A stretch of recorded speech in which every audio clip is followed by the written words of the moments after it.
अस्सलाम वालेकुम students. Direct और इनडायरेक्ट ऑब्जेक्ट क्या है, ये बहुत इंपॉर्टेंट है ग्रामेटिकल स्ट्रक्चर के हवाले से। लेकिन इससे पहले मैं बताता चलूँ कि ये एक ट्रायल क्लास की तरह, अगर आप मेरे पढ़ाने के तरीके से मुतमिन हो तो आप मुझसे ऑनलाइन इंग्लिश लैंग्वेज कोर्स कर सकते हैं, पाकिस्तान में या पाकिस्तान से बाहर किसी भी शहर से, एक रीज़नेबल फ़ी पे कर। स्टार्ट करते हैं। टॉपिक क्या है? सेंटेंस स्ट्रक्चर में हमारे पास तीन चीज़ें होती हैं, subject, verb, object. For example, subject काम करने वाला, वर्ब जो एक्शन हो रहा है, और ऑब्जेक्ट जिस चीज़ पर काम हो रहा है।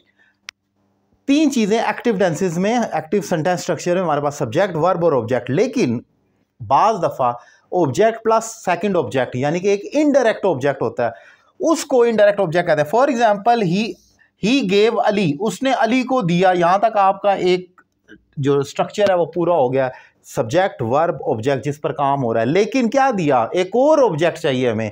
अली तो ऑब्जेक्ट है ही है, उसने अली को दिया, लेकिन क्या दिया? A gift. तो ये आपका इनडायरेक्ट ऑब्जेक्ट बन जाएगा, आई से इनडायरेक्ट और ओ से ऑब्जेक्ट। तो ये जब आप एक ऑब्जेक्ट के ऊपर एक और चीज ऐड कर देते हैं, जैसे ही गेव अ गिफ्ट, अब उसने क्या दिया? गिफ्ट। ऑब्जेक्ट किसको? टू मी, जो आप प्रपोजिशनल फ्रेज के साथ लगा देते हैं, वो भी आपका एक इनडायरेक्ट ऑब्जेक्ट बन जाता है। एक और एग्जांपल देखें, ही रोट अ लेटर, उसने खत लिखा। अच्छा, ये आपका सब्जेक्ट है, ये आपका वर्ब है, ये आपका ऑब्जेक्ट है, सिंपल। लेकिन आपसे कोई पूछे इसमें इनडायरेक्ट ऑब्जेक्ट निकाल दें, तो इसमें इनडायरेक्ट ऑब्जेक्ट है नहीं। लेकिन अगर वो लिखते he wrote a letter to me, उसने मुझे खत लिखा, तो ये आपका जो मी आ गया बेसिकली, ये एक और ऑब्जेक्ट पड़ गया बीच में, तो ये आपका ऑब्जेक्ट बन गया, इनडायरेक्ट ऑब्जेक्ट हो गया। अगर इसका पैसिव करना है, he wrote a letter to me, I was written a letter by him, ऐसे कह सकते हैं। दो तरीकों से बन सकता है, या a letter was written to me by him, इस तरह कर लें, इससे कोई फ़र्क नहीं पड़ता, स्ट्रक्चर दोनों का सेम रहेगा।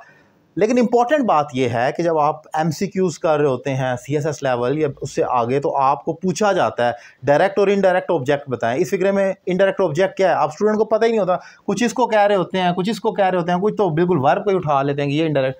आपको मालूम होना चाहिए कि एक डायरेक्ट ऑब्जेक्ट होता है जिस पर डायरेक्ट एक्शन हो रहा है, और एक इनडायरेक्ट, उससे आगे एक और भी लगा होता है जिसे इनडायरेक्ट ऑब्जेक्ट कहते हैं। एक और एग्जांपल देख लें, माय ब्रदर बॉट मी, मेरे भाई ने मेरे लिए खरीदा। अब क्या आगे? अब बाइक, ये आपका इनडायरेक्ट ऑब्जेक्ट है। यहाँ ये मी आपका ऑब्जेक्ट बन चुका है, लेकिन आगे एक और अब बाइक, तो वो आपका इनडायरेक्ट ऑब्जेक्ट बन गया।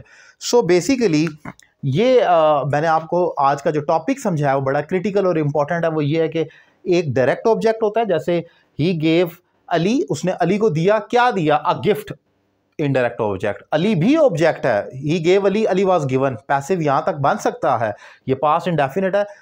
आप ऑब्जेक्ट को उठाकर स्टार्ट में ले आए, अली वाज गिवन, तो ये पैसिव तो बन सकता है। लेकिन अगर इसमें एक इनडायरेक्ट बाज़ दफ़ा ऑब्जेक्ट ऐड किया जाता है मजीद क्लैरिफाई, मजीद एडिशन करने के लिए इन्फॉर्मेशन में, जिसको हम इनडायरेक्ट ऑब्जेक्ट कहते हैं। एक इंपॉर्टेंट टॉपिक मैंने डिफाइन किया, उम्मीद करता हूँ आपको लेक्चर पसंद आया होगा। Thank you very much.